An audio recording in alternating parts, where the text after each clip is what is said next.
Hi, Ian Zepp again. So one more quick update. I had just finished the previous video and I realized that there was a fairly important piece of functionality that was missing that I wanted to add before I sent out an updated package. That is duplicate checking. So one of the things that up until just a few minutes ago the code didn't do is it didn't check to see whether existing campaign members were in the search results for the people that you were trying to add as a result of the search. And if they were, it would cause the insert process to fail, which is pretty annoying. So what I did is I added a feature to the search which automatically disables selecting somebody who's on the campaign as an existing member. It disables selecting them a second time. And it looks like this. So we'll run the same search that we did previously, noting that Lauren as a contact is already on the campaign.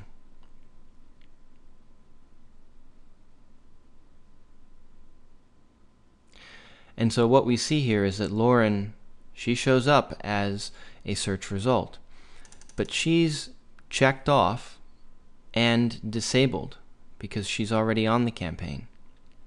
So you can't uncheck her, you can't check her. The only way to remove her from the campaign is by actually doing it at this level, because this page is not designed for managing campaign members. It's only designed for adding new ones. This gives us an indication that Lauren meets the search criteria, but that she's already been added. So there's no reason to add her a second time. Now if we make sure that Betty has been checked and we save her to the campaign, now we have both the contact and the lead as campaign members. So how was this done behind the scenes? Well, this was pretty simple. What I did is on our potential campaign member object, which I don't believe I covered in the previous video. Essentially what this is that this is a wrapper. This is an internal class to our controller class that represents one of the line items on that table where you can select people. So it saves some information about the person that gets displayed on the page, and it contains a new field that I added called disabled. Here is our checkbox for selected. Here's the new field for disabled. And the way that this is implemented behind the scenes on the Visual Force page is that we have our checkbox, which is checked if the selected value is true, but it's also disabled if that person has been detected as a duplicate.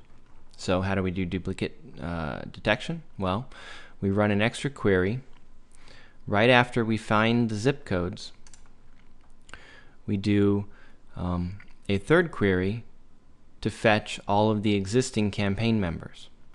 And then we go ahead and we add them into a special group of IDs based on whether they're a contact or whether they're a lead. And then finally, for our standard SOQL query here, where we're searching for all the contacts and searching for the leads, we are passing in a new true or false value that is essentially, did we find this new contact already in our list of campaign members? And if that's true, mark them as disabled. And that's really all that there is to it.